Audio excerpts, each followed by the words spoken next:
பாண்டிய நாட்டை பற்றி சொல்லும் போது சடகோபனான நம்மாழ்வாரை மறக்கவே முடியாது. அவர் அந்த பகுதியிலேயே ஒரு குறுநில மன்னராக இருந்திருக்காருன்னு ஒரு குறிப்பு கிடைக்கிறது. அவர் தந்தையாரெல்லாம் அரசர்களாகவே இருந்தார்கள், காரி மாறன்லாம் சொல்லப்படுகிறது. இது ஏற்கும் அளவிலே தான் இருக்கு. இன்னைக்கும் மதுரையை நுழையும் போது இருக்கக்கூடிய அந்த ஆனைமலை, அதை ஒட்டி இருக்கக்கூடிய நரசிங்கம் கோயில், அது சார்ந்து கிடைக்கக்கூடிய கல்வெட்டுகள் கிட்டத்தட்ட அதில் மதுரகவி என்ற நாமம் அது நேரடியாக அரசனை குறிக்கிறதா இல்லை ஆழ்வாரையே குறிக்கிறதான்னு காரி என்கிற சப்தமும் இந்த ரெண்டுமே வருவது நம்மாழ்வாரையும் மதுரகவி ஆழ்வாரையும் சம்பந்தப்பட்டே வந்திருக்கலாம்னு சில ஆசிரியர்கள், வரலாற்று ஆசிரியர்கள் கொள்ளுகிறார்கள். அதனால் நரசிங்கத்திலே அங்கே ஒரு சிங்கப்பெருமானுக்காக ஒரு குடவரை எடுப்பித்து பாண்டியர்கள் எடுத்த முக்கியமான ஒரு விஷ்ணு கிரகம், அங்கே கிடைக்கக்கூடிய கல்வெட்டும் பாண்டிய நாட்டிலே ஆழ்வார்களுக்கே இருந்த சிறப்பு அறிய கிடைக்கிறது. ஸ்ரீ வரகுணமங்கை என்று நம்மாழ்வார் மங்களாசாசனம் பண்ணின அந்த நவதிருப்பதியிலே ஒரு தலமும் ஸ்ரீவரமங்கல நகராக இருக்கக்கூடிய நகரம், இது இரண்டுமே பாண்டிய மன்னர்கள் பேரிலேயே அறியப்படுகிறது. வரகுணமங்கை என்பது வரகுண பாண்டியன் பேரிலேயே ஒரு சதுர்வேதி மங்கலமாக அந்தணர்கள் குடியிருப்பாக கட்டி அங்கே எம்பெருமானுக்கு ஒரு கோயிலும் எடுப்பித்தான். ஸ்ரீவரமங்கை ஆகிற நாங்குநேரி வானமாமலை தலமும் பல்லவ பாண்டிய மன்னன் அவன் பேரிலேயே கட்டி எடுப்பித்தான். நல்லவேளை அது சார்ந்து செப்பேடுகளும் நமக்கு 2 தொகுதிகள் கிடைச்சிருக்கு. Larger copper plates and smaller copper plates of ஸ்ரீவரமங்கலம்னு சொல்லுவாங்க. அது 2லேயும் அங்கே அந்தணர்களுக்கு பிரம்மதேயம் கொடுத்தது, என்னென்ன கோத்திரத்தை சேர்ந்த அந்தணர்கள் அங்கே குடியேறினார்கள், அவர்களுக்கு கொடுக்கப்பட்டிருந்த வீட்டு இலக்கம் என்னங்கிற வரைக்கும் தொகுத்து கொடுப்பதினாலே வைணவ சம்பிரதாயத்தை சேர்ந்தவர்கள் எவ்வளவு தூரத்திற்கு பாண்டிய நாட்டிலே பெருமையோடு இருந்தார்கள்னு தெரிகிறது. இன்னும் நீங்க இந்த பக்கம் ராமநாதபுரம் பக்கம்லாம் வந்தீங்கன்னா மணவாள மாமனிகள் அவதாரம் செய்தருடைய சிக்கில் கிடாரத்தை அடுத்தே கிடைக்கக்கூடிய ஒரு முக்கிய கல்வெட்டு, மிகப்பெரியதான ஒரு அக்ரஹாரம் அங்கே இருந்ததும் வைணவர்கள் அங்கே குடியிருந்ததெல்லாம் கிடைக்கிறது. இன்னைக்கும் பாண்டிய நாட்டை சேர்ந்தவர்கள் நிறைய பேர் அந்த பிரதேசத்தில் இருக்கக்கூடிய குக்கிராமங்களை பூர்வீக கிராமமா சொல்லிப்பாங்க. அங்கேருந்தெல்லாம் விலகி வந்திருக்கணும். ஆனால் ஒரு காலத்திலே ரொம்ப செழிப்போடு இருந்த அந்தணர்கள் வைணவர்கள் வாழ்ந்த குடியிருப்புகளாகவே பாண்டிய நாட்டிலே இதெல்லாம் இருக்க பார்க்கிறோம். கொஞ்சமா சோழர்களை பற்றி சொல்லிட்டு கடந்துடுறேன். முன்பே சொன்னது போல் காக்கும் இயல்வினன் கண்ணபிரான் என்றும் திருவுடை மன்னரை காணில் திருமாலை கண்டேன் என்றெல்லாம் ஆழ்வார்கள் சொல்றதுனாலே காக்கும் தன்மை திருமாலு குறித்து அரசனும் நம்மை காப்பாற்றுவது தான் பணியாக வைத்திருக்கிறான் என்னும் போது அவனை அப்படியே 2 மகாராணியோடு அவன் வந்தான்னா ஸ்ரீதேவி பூமி தேவியோடு பெருமானே வந்தானோங்கிறபடிக்கு ஆழ்வார் எப்படி மங்களாசாசனம் பண்றாரோ அரசர்கள் தங்களை தாங்களே திருமாலோடை ஒக்கும் அளவிலே சொல்லிக் கொள்கிறார்கள். அதனால்தான் சோழ மன்னர்கள் மெய்கீர்த்தி பாடும்போது தொடக்கத்திலேயே திருமகள் போலே பெருநிலச் செல்வியும் தனக்கே உரிமை பூண்டமை நிலைகொள்ளன்னு ஆரம்பிக்கிறார். பூண்டமை மனக்கொள்ளன்னு ராஜராஜ சோழன் சொல்றார். எப்படி திருமால் ஸ்ரீ மகாலட்சுமியை தனக்குரியவளாக கொண்டானோ அதுபோலே நிலமகளான பூமி தேவியை தனக்குரியவளாக இவன் கொண்டான். எல்லா ஊரையும் அவன் ஜெயித்துட்டான், அத்தனை நாட்டையும் ஜெயித்துட்டான்னா நிலத்தை எல்லாம் தன்னுடைய உரிமையாக ஆக்கி கொண்டான் போது இந்த ஒப்பீட்டை அந்த அளவிலே சொல்லுகிறார்கள். நெடுமால் இவனென சுடர்முடி சூடி இருநில மகளை உரிமையில் புணர்ந்த திருமகள் பனைமுலை செஞ்சாந்தணிந்து தன்னுடைய வீரத்தினாலே எல்லா ஊரையும் ஜெயித்து அத்தனை மன்னர்களுடைய கிரீடத்தையும் தான் அணிந்து கொண்டு திருமாலினுடைய நெடுமுடி போலே இவன் காட்சி தந்தான்னு சொல்லக்கூடியதெல்லாம் பார்க்கிறோம். சோழ மன்னர்கள் செப்பேட்டிலே தங்களுடைய வம்சத்தை வரையறை செய்யும் போது பல்லவர்களும் இதையே சொல்லுகிறார்கள். தொடக்கம் திருமாலிடத்தே இருந்துன்னு சொல்லுறாங்க. எங்களுடைய குலக்கூட்டஸ்தர் மூதாதையர் யாருன்னா மகாவிஷ்ணுன்னு. விஷ்ணுவினிடத்தே இருந்து தான் நாங்கள் தோன்றினோம். விஷ்ணுவினிடத்தே இருந்து பிரம்மா, பிரம்மனிடத்தே இருந்து மரீச்சி, மரீச்சியினிடத்தே இருந்து காசியப்பர், காசியப்பரிடத்தே இருந்து சூரியன், சூரியன்ல இருந்து ஆரம்பிச்சு இக்ஷ்வாக்கு குலமாக இது வளர்ந்து வந்ததுன்னு தங்கள் மூதாதையர்களை சொல்லிக் கொள்ளும் போது பகீரதன் என்ன, மாந்தாதா என்ன, தசரதன் என்ன, சக்கரவர்த்தி திருமகன் வரையிலும் தங்களுடைய குலக்கூட்டஸ்தர்கள்னு சொல்லி அந்த சூரிய குலம் தெற்கு நோக்கி வந்தது, அதிலிருந்து கிடைத்தவர்கள் நாங்கள்னு சொல்லி திருமாலையே தங்களுடைய முதல் இடத்திலே வைத்து சொல்லுகிறார்கள். அதே போலே சக்கரவர்த்தி திருமகனே ஆராதித்ததாகிற இக்ஷ்வாக்கு குலதனமாக கொண்டாடப்படும் ரங்கநாதனை தாங்களும் குலதனம்னு கல்வெட்டுல சொல்லிக்கிறாங்க. பெரிய கோயில சொல்லும் போது சிதம்பரம் நடராஜ பெருமானை குல தெய்வமாக சொல்லி ஸ்ரீரங்கத்தை சொல்லும் போது குலதனம் என்றே நேரடியாக அதை வரையறை செய்ததுனாலே இக்ஷ்வாக்கு குலதனம்னு நாம் எப்படி கொண்டாடுகிறோமோ அந்த போலே பெரிய பெருமாள் இவர்களுக்கும் குலதனமாகவே இருந்தார் என்பது அதிலிருந்து தெரிவாகிறது. 10ஆம் நூற்றாண்டை ஒட்டி கிடைக்கக்கூடிய முக்கியமான ஒரு செப்பேடு அன்பில் என்று திருமழிசை ஆழ்வார் மங்களாசாசனம் பண்ண அந்த திவ்யதேசத்திலே கிடைத்தது. அது ராஜராஜனுடைய தகப்பனார் சுந்தரச்சோழருக்கு அமைச்சராக இருந்த அன்பில் அனிருத்த பிரம்மராயர் பரமபாகவதர் பரம ஸ்ரீ வைஷ்ணவர் அவர் கொடுத்த நிபந்தங்களை குறித்த ஒரு செப்பேடு. அந்த செப்பேட்டிலே அன்பில் கோயிலுக்கும் அதை விட முக்கியமா பக்கத்தில் இருக்கக்கூடிய திருவரங்கம் கோயிலுக்கும் தானும் தன் தாயாரும் செய்த நிபந்தங்களை எல்லாம் பட்டியலிடுறார். அதுல முதல்ல ஒரு தியான ஸ்லோகம் ஒன்று பாடுறார். அதிலே தன்னையே தான் சொல்லிக் கொள்ளும் போது தஸ்ய ஸ்ரீநாத பாதாம்பிருஹ யுகலிகா ஷட்பதஸ்ய பிரசஸ்திஹி, மன்னிக்கணும் கிரந்தலிப்பியில் இருக்கு, நான் மாத்தாம வந்துட்டேன், என்னால் தெரிஞ்ச அளவில் படித்தேன். அர்த்தம் இதுதான். ஸ்ரீநாதனாகிற மகாமுனியினுடைய பாதங்களிலே மொய்த்து கொண்டிருக்கும் அருகால சிறுவண்டுன்னு தன்னை சொல்லிக் கொள்கிறார். பாத தாமரையிலே மொய்க்கும் அருகால சிறுவண்டு, ஷட்பதம்னே சொல்லிக்கிறார், 6 கால்களுடைய சிறுவண்டு தான் சொல்லிக்கிறார். இந்த ஸ்ரீநாத முனிங்கிறவர் ஸ்ரீமன் நாத முனிகளாகவே இருக்கவே வாய்ப்பு அதிகம். இதை வைத்துத்தான் நாதமுனிகளுடைய காலம் 10ஆம் நூற்றாண்டுன்னு வரையறை செய்கிறோம். அந்த அளவிலே ஆச்சாரிய பரம்பரையில் முதல் முன்னம் வருபவரான ஸ்ரீமன் நாத முனிகளுடைய நேரடி சீடராக அவர் பாதத்தாமரைகளிலே மொய்த்து கொண்டிருக்கும் அருகால சிறுவண்டுன்னு தன்னை ஒரு பெரிய சோழ சக்கரவர்த்தியினுடைய அமைச்சர் சொல்லணும்னா எத்தனை தூரத்திற்கு அவருக்குள்ளே இந்த ஆச்சாரிய பிரதிபத்தி இருந்திருக்கணும். அவர் அப்படி கொண்டாடுகிறார். அந்த அளவிலேயே நாதமுனிகளுடைய பெருமை அங்கே தெரிகிறது. நாதமுனிகளை வைத்துத்தான் மீதி ராஜ்ய பரம்பரை எல்லாம் தொடங்கி வருகிறது, ஆச்சாரிய பரம்பரை வருகிறது. விஷ்ணு கிரகங்கள் எடுப்பித்ததிலே கீழே சொன்னது போலே பல்லவர்கள் தொடங்கிவிடுறாங்க. அதுக்கு முன்னாடியே நமக்கு இந்த வாசுதேவ குலம்னு பூலாங்குறிச்சி கல்வெட்டிலே கிடைக்க பெறுகிறது. பாண்டிய நாட்டிலே பிரபலமாக இருந்த ஆலயங்கள்லாம் பார்த்தோம். இன்னும் திருமேனிகள் என்று எடுத்துக்கொண்டால் பாண்டிய நாட்டிலே இன்றைக்கு வழிபாட்டிலே இருக்கக்கூடிய திருமேனிகளில் ஒரு 10ஆம் நூற்றாண்டிலேயே வார்க்கப்பட்டதாக அறியக்கூடிய திருமேனிகளை நவதிருப்பதி கோயிலிலே பார்க்கலாம். எம்பெருமானுடைய திருவுருவை பார்த்தாலே தெரியும், ரொம்ப பிராச்சீனமான திருமேனிகள். சில திருமேனிகள் ஜேஷ்டாபிஷேக காலத்திலே பார்க்கக்கூடிய அளவிலே பார்த்தோம் என்னால் அழகர் பெருமான், கூடல் அழகர் இவருடைய திருவுருவத்தெல்லாம் பார்க்கும்போது ரொம்ப உயர்ந்ததாகிற 8, 9ஆம் நூற்றாண்டு பாண்டியர்களுடைய கலைப்படைப்புங்கிறது ரொம்ப துல்லியமாக நம்மால் சொல்ல முடிகிறது. அத்தனை தூரத்திற்கு திருவுருவம் செய்யக்கூடிய அந்த கலையிலும் இவர்கள் சிறப்பு பெற்று விளங்கினார்கள் என்பது இருக்க பார்க்கிறோம். விண்ணகரங்கள் என்று இது அழைக்கப்படும் நிலை அதுவரையில் விஷ்ணு ஆலயங்களை விஷ்ணு கிரகங்கள் விண்ணகரம்னு தமிழ்படுத்தாமல் இருந்தாங்க. இதன் பிறகு கிடைக்கக்கூடிய எல்லா கல்வெட்டுகள்லேயும் விண்ணகரம் விண்ணகரம்னு ஆழ்வார்கள் அழைத்த அதே பதம் வந்துடும். நான் கிட்டத்தட்ட திருமங்கை ஆழ்வார் இதுக்கு ஒரு 1.5 நூற்றாண்டு முன்னாடி இருந்தவர். அதை அப்படியே அவர்கள் அவர்கிட்டேருந்து எடுத்துக்கொண்டு தொடர்ந்து விஷ்ணு ஆலயங்களை சொல்லும் போதெல்லாம் விஷ்ணு கிரகம்ங்கிறத விண்ணகரம்னு மாற்றி சொல்லுகிறார்கள். அதிலே ரொம்ப முக்கியமான தலங்கள் என்று பார்த்தால் ஸ்ரீரங்கம், திருவள்ளரை, எண்ணாயிரம்ங்கிற இடத்துல கட்டப்பட்ட கோயில், இதெல்லாம் சோழர்கள் காலத்திலே மிகவும் பிரசித்தி பெற்று விளங்கிய தலங்கள்ங்கிறது கல்வெட்டுகள் மூலமாக கிடைக்கிறது. வைணவ ஆகமங்கள் என்று எடுத்துக்கொண்டு நாம் சொல்லக்கூடிய பாஞ்சராத்திரம், ஸ்ரீவைகானசம் இந்த 2 ஆகமங்களை குறித்தும் கல்வெட்டு செய்திகள் உண்டு. திருமுக்கூடல் என்ற ஊரிலே நடந்து வந்த ஒரு பாடசாலையில், பெரிய கல்வி சாலையிலே இந்த 2 ஆகமங்களும் போதிக்கப்பட்டதும் 2 ஆகமத்திற்கும் தலா எத்தனை மாணவர்கள் சேர்க்கப்பட்டார்கள், எத்தனை ஆசிரியர்கள் நியமிக்கப்பட்டார்கள்ங்கிற வரைக்கும் இருந்தது. உபயாகமங்களையும் உபாகமங்களும் 2த்தையும் வைத்துக் கொண்டே 2 ஆகமங்களையும் சொல்லிக் கொடுத்த ஒரு முக்கிய செய்தி நமக்கு 10ஆம் நூற்றாண்டிலேயே கிடைப்பது ஒரு அரிதான விஷயம். எண்ணாயிரத்திலே வைகானச பாடம் சொல்வதற்கு தனியே ஒரு ஆசிரியர் வடநாட்டிலிருந்து வரவழைக்கப்பட்டாருங்கிற ஒரு முக்கிய செய்தி கிடைக்கிறது. அது ரொம்ப முக்கியமான இடம்.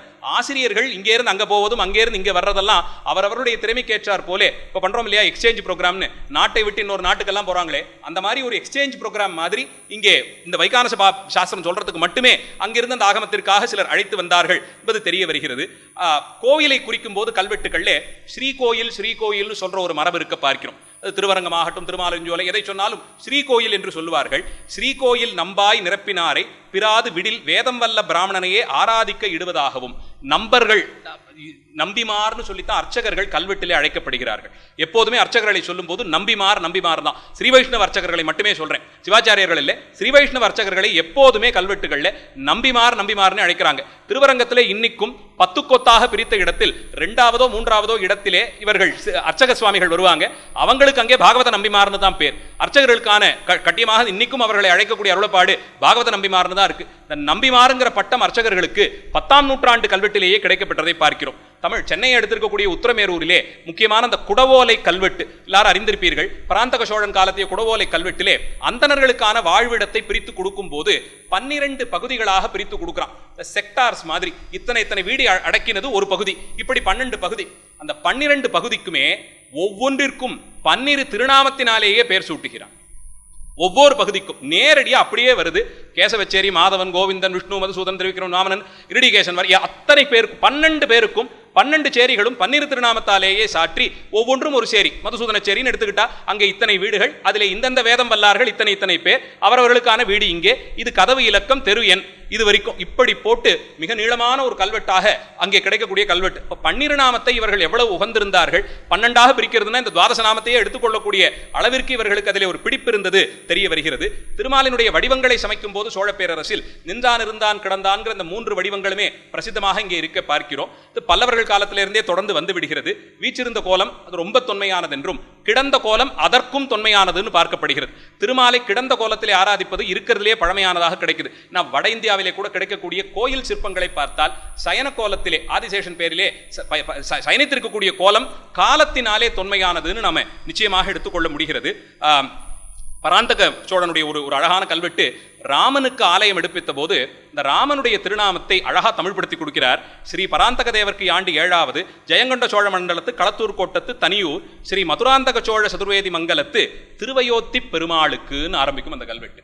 ராமனை அயோத்தி பெருமாள், திருவயோத்தி பெருமாள் என்று அழைப்பதும், அதே போல கண்ணனுக்கு ராஜகோபால சுவாமியாக ஆலயம் எடுப்பித்த போதெல்லாம் திரு துவராபதி ஆழ்வார் என்று திருநாமம் சாற்றுவதும் வழக்கமாக இருந்தது. இங்கேயுமே நேரா சக்கரவர்த்தி திருமகன் ராமனுக்கு கோயில் எடுப்பித்தேன்னு சொல்லிக்கல, ரொம்ப அழகா திருவயோத்தி பெருமான் என்று அவருக்கு ஒரு நாமத்தையும், திருத்துவாரகை ஆழ்வார், துவராபதி ஆழ்வார் என்று கண்ணனுக்குமான கோயில்கள் எடுப்பித்த செய்தி வருகிறது. இதிலே அந்த ராமனை ராமானுஜராகிற ஏரியை காத்து கொடுத்தாருங்கிற சிறப்பினாலே அந்த ராமனை ஏரி காத்த ராமர் என்று சொல்லக்கூடிய சிறப்பு 11ஆம் நூற்றாண்டிலே ஆரம்பித்துடுது. ராமானுஜர் காலத்திலேயே இந்த பெரிய பெருமாள் ஆகிற கருணை கடல், நம்மாழ்வார் அதிலிருந்து புறப்பட்ட மேகம், அது போய் முட்டிய மலை, நாதமுனிகள்னு சொல்றோமே, அந்த வழியிலே வந்த ராமானுஜர் ஆகிற பேரேரியை காத்து கொடுத்தார் என்பதனாலே அவருக்கு ஏரி காத்தாருங்கிற இந்த திருநாமம் 11ஆம் நூற்றாண்டிலே கிட்டத்தட்ட ராமானுஜர் காலம் முடிந்து சில 10 ஆண்டுகளிலேயே அந்த பெருமானுக்கு அந்த திருநாமம் கிடைக்கப்பெறுகிறது என்றால், இவர் காஞ்சிபுரத்தை விட்டு நகன்றது உண்மைதான். போற வழியிலேயே பெரிய நம்பிகளும் புறப்பட்டு வந்தது உண்மைதான். அன்று இரவு அங்கே தங்கி இருவரும் சந்தித்துக் கொண்டதும் உண்மை. மதுராந்தகம் ஏரிகாத்தராமர் கோயிலிலே இவருக்கு சமாசயனாதிகள்லாம் பெரிய நம்பிகள் செய்து வைத்து தடுத்தாட்கொண்டாருங்கிறது உண்மைதான். அப்போ இது 11ஆம் நூற்றாண்டில் உடையவர் காலத்திலிருந்து ஒரு சில 10 ஆண்டுகளிலேயே கிடைத்து விடுகிறது என்பது முக்கியமான செய்தியாக பார்க்கிறோம். ரொம்ப விசேஷமா கண்ணனை ஆண்டாள் எப்படி இந்த மன்மதனுக்கு ஒரு நோன்பு நோக்கிற விஷயத்தை சொல்லும் போது சில வரலாற்று ஆசிரியர்கள் சொல்லுவது, வராக புராணத்திலே நாரத பகவான் இந்த கோபஸ்திரீகளுக்கெல்லாம் உபதேசம் பண்ணும் போது, கண்ணனை நீங்கள் லலிதான்னு சொல்லப்படுற கௌரி அம்மையை பூஜை பண்ணணும், கல்யாணம் ஆகணும், நல்ல ஒரு கணவன் கிடைக்கணும்னா கௌரியை உபாசிக்கணும்னு சொல்லியிருக்கு. இவர்கள் அங்கே இருந்தவர்களும் கூட மறந்தும் புறந்தொழாமாந்தராக இருந்தபடியால் நீங்கள் கண்ணனையே கௌரியாக பாவித்து பூஜிக்கலாம்னு சொல்லி ஒரு திருவுருவத்தை நாரத பகவான் உபதேசம் பண்ணி வைத்தார்னு சொல்லப்படுகிறது. அதிலே தான் காமாட்சி போலே கையிலே கருப்பு வில்லும் மலர்கணையும் ஏந்தி சங்கு சக்கரத்தோடு புல்லாங்குழல் ஊதக்கூடிய அளவிலே ஒரு கண்ணனுடைய திருவுருவம் ரொம்ப பிரசித்தமாக ஸ்ரீவித்யா தத்துவத்திலே சாக்த உபாசனையிலே உண்டு. இந்த மன்மதனுக்காக நோற்ற நோன்பு இது சார்ந்து எழுந்திருக்கலாம்னு சில வரலாற்று ஆசிரியர்களுடைய குறிப்பு. வியாக்கியானங்கள் அப்படி நேரடியாக சொல்லப்படலைன்னாலும் இது ஒரு குறிப்பாக சிலர் கொடுப்பது. அதற்கு சரின்னு சொல்றபடிக்கு ஸ்ரீ காமகோட்ட விண்ணகரத்து துவராபதி ஆழ்வார்னு ஒரு குறிப்பு கிடைக்கிறது. காமகோட்ட விண்ணகரம்ங்கிறது, காமகோட்டம்னாலே அது அம்பாளுக்கான கோவில் தான். அம்பிகை இருக்கக்கூடிய இடத்தை தான் சிவாலய கல்வெட்டிலையும் காமகோட்டம்னு சொல்லுவாங்க. ஆனால் காமகோட்ட விண்ணகரத்து துவராபதி ஆழ்வார்னு ஒரு கண்ணனுக்கு சொல்லக்கூடிய இந்த சன்னதி காமகோட்ட விண்ணகரம்னு சொல்லுவது ஒருவேளை இந்த குறிப்பாக இருந்தால், ஆண்டாள் நோற்ற நோன்பு கண்ணனையே அம்பிகையாக பாவித்து, மன்மத அம்சத்தோடு கூடிய அம்பிகையாக பாவித்து நோற்றிருக்கலாம் என்பது எண்ணுவதற்கு தட்டில்லை. திருப்பதிகம் விண்ணப்பம் செய்வது, பாசுரங்களை அரையர் சுவாமிகளை கொண்டு விண்ணப்பம் பண்ற கிரமங்கள் அப்பவே தொடங்கி விடுகிறது. உக்கல் என்ற ஒரு ஊரில் கிடைக்கக்கூடிய கல்வெட்டு திருவாய்மொழி தேவர் என்று ஒரு திருமாலினுடைய வடிவம். மாலை வேளையிலே அவரை கொண்டு வந்து மகாமண்டபத்திலே ஆஸ்தானத்திலே அமர்த்தி திருவாய்மொழி விண்ணப்பத்தை விசேஷமாக அவர் கேட்பாராம். சுவாமிகள்லாம் உட்கார்ந்து திருவாய்மொழி விண்ணப்பம் சொல்ல அவர் கேட்பார். அந்த விதத்தில் திருவாய்மொழி தேவர் என்றே ஒரு திருவுருவம் இருந்ததை பார்க்க முடிகிறது. திருவாய்மொழி விண்ணப்பத்திற்கு மட்டுமே தனியே நிபந்தம் கொடுத்தது. சில நிபந்தங்கள்ல இந்த பாசுரத்துக்குன்னே குறிச்சு கொடுத்துருவாங்க. வீரராஜேந்திரன் கல்வெட்டு நினைக்கிறேன், ஸ்ரீரங்கத்திலே சந்திரபுஷ்கரின் கரையிலே கிடைக்கக்கூடிய ஒரு கல்வெட்டு. மாசி உற்சவம் முடிந்து பெருமான் தீர்த்தவாரி கண்டருளியவுடன் குலசேகராழ்வார் பாடிய தேட்டருந்திரல் தேனினை பதிகத்தை மட்டும் ஸ்ரீரங்க மங்களாசாசனம் அந்த 11 பாசுரங்களை அரையர் சுவாமிகள் விண்ணப்பம் செய்ய பெருமாள் இங்க கேட்கணும்ட்டே ஒரு குறிப்பு உண்டு. தனியே ஒரு குறிப்பை இவ்வளவு தூரத்திற்கு அந்த பாசுரத்தை பதிகத்தினுடைய தொடக்கத்தை சொல்லி இதை மட்டுமே இங்கே விசேஷித்து கேட்கணுங்கிற அளவுக்கெல்லாம் நிபந்தங்கள் கொடுத்திருந்தார்கள்னா எவ்வளவு தூரத்திற்கு இவர்கள் அதிலே ஆழ்ந்திருக்கணுங்கிறது தெரிய வருகிறது. எல்லோராலும் விமர்சிக்கப்படும் 2ஆம் குலோத்துங்கன், கிருமிகண்டனோ என்று நினைக்கக்கூடிய அளவிலே இருக்கக்கூடிய மன்னன் திருவரங்கத்திற்கு செய்த நிபந்தங்கள் மட்டுமே தனியே பேசப்படலாம். அத்தனை நிபந்தங்கள் திருவரங்கம் பெரிய கோயிலுக்கு 2ஆம் குலோத்துங்கன் எடுப்பித்து கொடுத்திருக்கிறான். அதிலே தான் இந்த தேட்டரும் திரள் தேனினை பாசுரம் விண்ணப்பம் செய்யறதுக்கு ஒரு குறிப்பிட்ட அளவிலே ஒரு விண்ணப்பம் கிடைக்கிறது. அரையர் சுவாமிகள் ஸ்ரீரங்கத்திலே கிட்டத்தட்ட 400 அரையர் சுவாமிகள் ஒரே நேரத்தில் இருந்தார்கள் என்றெல்லாம் சொல்லப்படுகிறது. செந்தமிழ் பாடுவார் வீதியாகிற கீழே உத்தர வீதி அப்போவே அரையர்களுக்கான வீதியாகவே இருந்ததென்றும், திருவடிவாரத்திலே நின்று அவர்கள் தான் விண்ணப்பம் பண்ணினாங்கிறதெல்லாம் சிறப்பு செய்திகளாக சோழர் காலத்திய கல்வெட்டுகளில் நமக்கு கிடைக்கப்படுகிறது. ஒரு குறிப்பிட்ட கல்வெட்டு திருமால்பூரிலே கிடைக்கக்கூடிய கல்வெட்டு. திருப்பதி யாத்திரை போறவங்களுக்கு அங்கே ஒரு மண்டபம் கட்டப்பட்டிருந்தான். திருமால்பூர் இன்னைக்கும் காஞ்சிபுரத்துக்கு வெளியே இருக்கு. அந்த காலத்திலேயே திருப்பதி யாத்திரை இவ்வளவு பிரசித்தமா இருந்திருக்கு. போகக்கூடியவர்கள் தங்கி இளைப்பாறுவதற்கு ஒரு சத்திரம் மண்டபம் போலே கட்டப்பட்டிருந்தது என்று தெரிய வருகிறது. ராஜராஜன் காலத்தே ஒரு கல்வெட்டு குழப்பமான ஒரு செய்தியை தருகிறது. அதிலே கோலநற்குழல் அப்படின்னு தொடங்கக்கூடிய ஒரு பதிகத்தை விண்ணப்பம் செய்தார்கள் அப்படின்னு ஒரு குறிப்பு. அன்பார்ச்சுனேட்லி அந்த பதிகம் நமக்கு கிடைக்கல. இப்ப நம்ம கிட்ட இல்ல. அது ராஜராஜன் காலம் வரைக்கும் அந்த பதிகம் இருந்திருக்கு. கோலநற்குழல்னு தொடங்கும் பதிகம்னே சொல்லி ஆவணப்படுத்துறாங்க. அந்த பதிகம் நமக்கு கிடைக்கல. அப்போ ஒரு பதிகம் இருந்தது, நமக்கு கிடைக்காமல் போய் இருந்திருக்கிறது. அந்த பதிகத்தை மூவேந்த பிடார் வேளாளர் ஒருவர் பாடி ஆடினார்னு அந்த கல்வெட்டு, அது நமக்கு கிடைக்கல. பிடாரருங்கிற பேரு சிவாலய கல்வெட்டிலையும் சரி இங்கேயும் சரி பட்டாரகருங்கிற பொருளே வரக்கூடியது. அவர்கள் தான் விண்ணப்பம் பண்ணினாங்கிற அர்த்தத்திலே பெருகப்படுகிறது.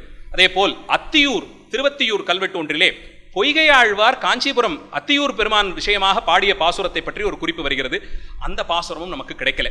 இந்த கல்வெட்டிலே சொல்லும் போது ஆழ்வாராதிகளுடைய நட்சத்திரங்கள் கொஞ்சம் மாறி இருக்கு. 10-11ஆம் நூற்றாண்டு வரைக்கும் கொஞ்சம் மாறி இருக்கு. இந்த துருஷ்க கலாபத்திற்கு பிறகு இது எல்லாமே நிறைய சிதைந்து போய் நிறைய மருவி போனதுனாலே என்னவோ உபதேசரத்னமாலை என்ற ஒன்றை மனோள மாமனிகள் பாடி ஆழ்வார்கள் அவதரித்த நாளூர் திங்கள் அடைவு திருநாமங்கள் அவர்தாம் செய்தன்னு இது எல்லாத்தையுமே அவர் வரிசைப்படுத்தி கொடுக்க வேண்டிய நிலைமைக்கு தள்ளப்பட்டிருந்ததை அந்த அளவிலே அறிந்து கொள்ள முடிகிறது. சோழர் காலத்திலே திருவரங்கம் பெரிய கோயில் பெற்றிருந்த ஏற்றம் சோழர்கள் தங்களுடைய குலதனமாக அதை குறித்து கொண்டார்கள் என்பது தெரிய வருகிறது. அங்கே தானங்கள் அதிகப்படியாக கொடுக்கப்பட்ட திருமால் ஆலயம்னு அதை சொல்லிவிடலாம். பழைய கல்வெட்டுன்னு எடுத்துக்கொண்டால் பரகேசரி ஆகிற பராந்தக சோழன் காலத்திலிருந்து விளக்கெரிப்பதற்கு கிடைத்த கல்வெட்டிலிருந்து தொடங்கி திருவரங்கத்திலே கிடைக்கக்கூடிய கல்வெட்டு விக்ரம சோழன் கிட்டத்தட்ட ராமானுஜருடைய காலத்தோடு பொருந்தி வரக்கூடியது அவராகத்தான் இருக்கணும். விக்ரம சோழனுடைய நாம் அவர் கீழே வேலை பார்த்த பிள்ளை உறங்காவில்லிதாசர் ஒரு அரசனிடத்தை இருந்து மல்யுத்தம் எல்லாம் பண்ணினார் என்றும் ராமானுஜர் அவரை திருத்தி பணி கொண்டார் எல்லாம் சொல்லப்படுறதுனாலே அகலங்க நாட்டாழ்வான்னு சிறப்பு திருநாமம் சாத்தப்பட்டது விக்ரம சோழனுக்கு தான் தன்னை அகலங்க நாட்டாழ்வான் அவன் சொல்லிக் கொள்வதனாலே ராமானுஜர் கிட்ட அவர் ரொம்ப பிரீத்தியோடு இருந்தான் என்றும் அதனால் அவனுடைய பிள்ளையாகிற 2ஆம் குலோத்துங்கனுக்கு அது அத்தனை தூரத்திற்கு பொருத்தம் இல்லாமல் போச்சோன்னு யூகிக்கக்கூடிய அளவிலே விக்ரம சோழனுடைய திருப்பணிகள் திருவரங்கத்திற்கு இருக்க பார்க்கிறோம். திருமலையிலே அதிகப்படியாக முதல் காலத்தில் கிடைக்கக்கூடியது சோழ மன்னருடைய கல்வெட்டுத்தான்.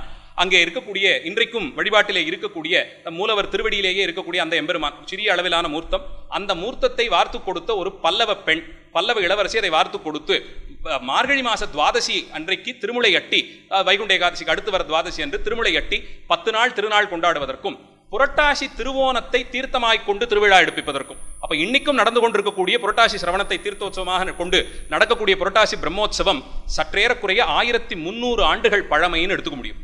அன்று தொடங்கி இப்போது வரைக்கும் அது நடந்து வருவதை பார்க்க முடிகிறது. இந்த 2 கல்வெட்டும் பல்லவர்களை பற்றிய கல்வெட்டு. ஆனா அவர்கள் வெட்டி இருந்த அந்த செவற்றை ராஜராஜன் காலத்திலே திருப்பணி செய்ய வேண்டி வந்தது. இன்னும் கொஞ்சம் சின்னதா இருந்திருக்கணும் கோயில், அதை விரிவாக்கி பெருசா கட்டணும்னு வந்த போது அப்படியே இருக்கிறத இடிச்சுட்டு போகாம இந்த கல்வெட்டை பிரதி எடுத்து புதிதாக கட்டிய சுவற்றிலே அதை ஆவணப்படுத்துகிறான். சிறப்பு என்னன்னா, பழைய கல்வெட்டு இருந்த இடத்தை நாங்கள் இடிச்சுட்டோம், புதுசாக இப்போ கட்டின செவத்தில் இதை நாங்கள் மறுபடியும் ஆவணப்படுத்தியிருக்கோங்கிற வரியையும் சேர்த்து சொல்லிட்டு வரியடையே மாற்றம் செய்யாமல் அந்த கல்வெட்டை ஆவணப்படுத்தி கொடுத்திருக்கிறார்கள். திருப்பதி சோழ மன்னருடைய ஆட்சியிலே பலகாலம் தொடர்ந்து இருந்ததை இதிலிருந்து நாம் தெரிந்து கொள்ள முடிகிறது. வரிசையாக பல கல்வெட்டுகள் திருப்பதியிலே திருமலையிலே சோழ மன்னருடைய கல்வெட்டு கிடைக்க பார்க்கிறோம். முதல்ல சொன்னது போல காஞ்சிபுரத்தில் உலகளந்தார் கோயில் முதல்ல ரொம்ப பிரசித்தமாக இருந்து அதன் பிறகு திரு அத்தியூர் என்பது பிரசித்தமாக இருக்கணும். ஏன்னா திருவத்தியூரிலே சோழர்கள் கல்வெட்டுங்கிறது அத்தனை தூரத்திற்கு கிடைக்கல, சொல்பமாகத்தான் கிடைக்கிறது.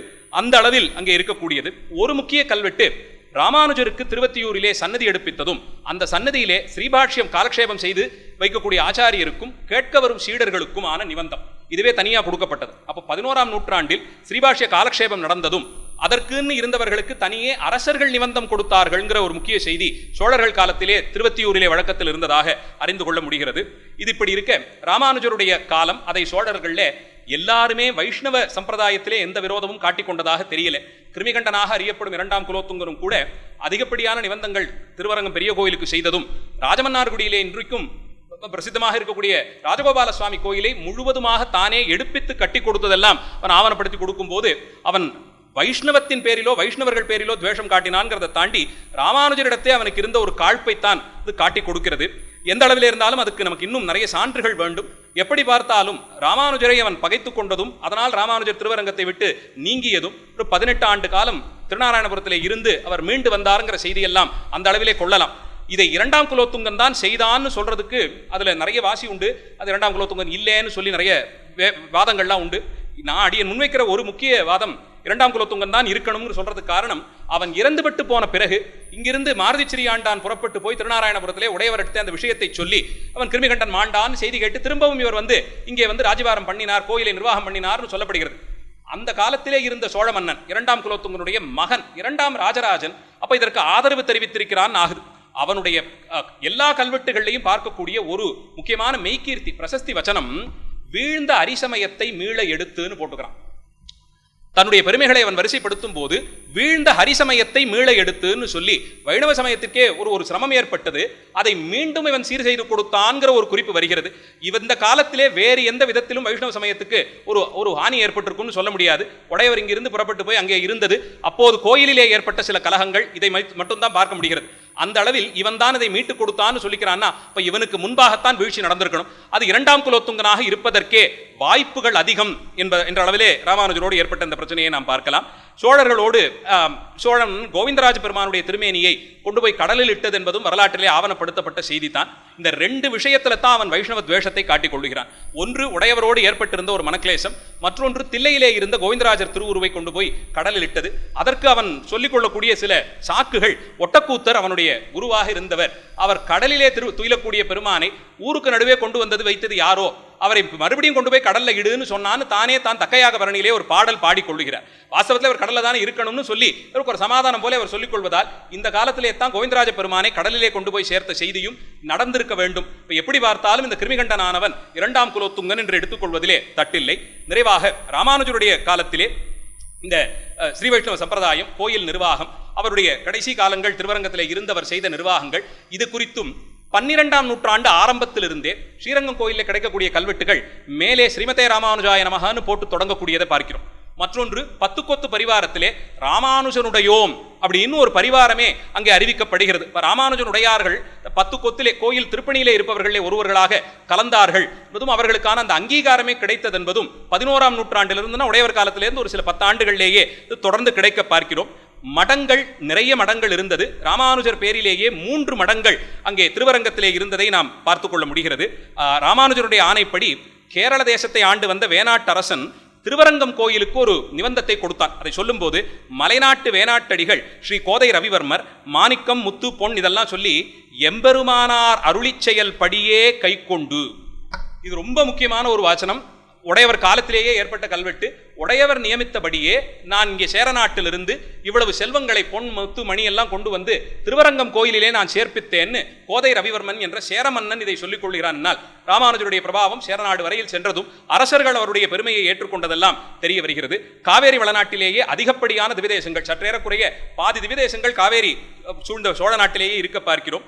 பல தொன்மையான செங்கல் தளிகள், விஷ்ணு ஆலயங்கள் அது மாற்றி கற்றளிகளாக கட்டப்பட்டதை அறிய முடிகிறது. இன்றைக்கும் திருவரங்கத்தினுடைய கர்ப்பகிரகம் தொடங்கி 10ஆம் நூற்றாண்டிலே செய்யப்பட்ட திருப்பணித்தான் தொடர்ந்து அதற்கு பிறகு இருக்க பார்க்கிறோம். அந்த 10-11ஆம் நூற்றாண்டிலே தொடங்கிய கற்றளியாக மாற்றக்கூடிய திருப்பணி மிக பிரசித்தமாக அங்கே எல்லாம் நடந்ததை பார்க்க முடிகிறது. ராமானுஜருடைய காலத்தை அடுத்து வந்த ஆச்சாரியர்கள் அவருடைய காலத்திலே முக்கியமாக நடந்த நிகழ்ச்சிகள் என்று எடுத்துக்கொண்டு பார்த்தால் இது வியாக்கியானங்களிலே நாம் பார்க்கக்கூடியது. ரொம்ப முக்கியமாக சொல்லணும்னா வியாக்கியானங்கள் நிறைய எழுதப்பட்டு சமயத்தினுடைய தத்துவார்த்தங்கள், வேதங்கள் ஒரு பக்கம், பிரபந்தங்கள் ஒரு பக்கம், ஆகமங்கள், இது மூன்றையும் ஒரு நேர்கோட்டிலே கொண்டு வந்து நிறுத்தி ஸ்ரீபாஞ்சராத்திரத்திலே சொல்லியிருக்கக்கூடிய கருத்துக்களை ஆழ்வார்கள் ஓதினார்கள். அதே கருத்துக்களைத்தான் வியாக்கியானங்களிலேயும் பார்க்கிறோம் என்று எடுத்துக்கொண்டு வேதம் என்ன, இதிகாச புராணங்கள் என்ன, பின்னாடி ஆகமங்கள், இது அத்தனையிலிருந்து பிரமாணங்களை வைத்தே 4000 திவ்ய பிரபந்தத்தை விளக்கி அருளச் செய்த பிள்ளான் தொடக்கமாக வியாக்கியான பரம்பரையிலே வந்த ஆச்சாரியர்கள் ஒவ்வொருத்தரும் பாடி கொடுத்த வியாக்கியானங்கள். இது அடுத்த ஒரு 200 ஆண்டுகளுக்கு தொடர்ந்து நடந்து 14ஆம் நூற்றாண்டு மணவாள மாமனுடைய அவதாரத்தோடு அந்த அளவிலே அது பூர்த்தியாகிறது. துருஷ்க கலாபம் இதை அடுத்து அதுவும் ஒன்று நடந்து முடிந்த காலத்தில் மணவாள மாமனுடைய அவதாரம், மீண்டும் பெரிய கோயில் சீர் செய்யப்பட்டு அதை அடுத்தடுத்து வந்த விஜயநகர முதலிய அரசர்கள் மிகப்பெரிய அளவிலே திருமால் பக்தர்களாக இருந்து திருமால் ஆலயங்களை புதுக்கி கொடுத்தும் பல்வேறு நிபந்தங்கள் கொடுத்து இங்கே சீர் செய்த செய்திகள் இதெல்லாம் கிடைக்கப்படுகிறது. சங்ககாலம் தொடங்கி கிட்டத்தட்ட 14ஆம் நூற்றாண்டு துருஷ்க கலாபம் வரையிலுமாக சமய நோக்கிலே வைணவம் என்று பார்த்தால் முதல்ல எப்போ கிடைத்ததோ அப்போலிருந்தே திருமாலினுடைய பரத்வ நிலையை தமிழர்கள் ஏற்றார்கள். ராமாயண இதிகாசம், ராமாயணம், மகாபாரதம் முதலிய இதிகாச புராணங்களை ஏற்றிருந்தார்கள். விஷ்ணு புராணம் அறியப்பட்டிருந்தது, தசாவதாரங்கள் அறியப்பட்டிருந்தன, திருமால் சம்பந்தப்பட்ட திருக்கோயில்கள் இருந்தன, தங்களை தாங்களே திருமாலினுடைய அடியார் என்று சொல்லிக் கொண்டவர்கள் எல்லாம் இருந்தார்கள் என்றும் அதை அப்படியே தொடர்ந்து ஆழ்வார்கள் காலமும் அதை அடுத்தடுத்து வந்த அரசர்கள் பிறந்த விதத்தையும் அந்த அளவிலே புரிந்து கொள்கிறோம். முன்பே சொன்னது போல 1400 ஆண்டு காலம், அதை ஒரு 45 நிமிஷத்துல சொல்ல முயற்சி பண்ணியிருக்கேன். முக்கிய குறிப்புகள் ஏதாவது விடுபட்டிருந்தா சபையோர்கள் மன்னிக்க வேண்டும் என்று கேட்டுக்கொண்டு நிறைவு செய்கிறேன். மூர்த்தி எல்லாம் வாழி, எங்கள் மோன குரு வாழி, அருள் வார்த்தை என்றும் வாழி, அன்பர் வாழி, பராபரமே.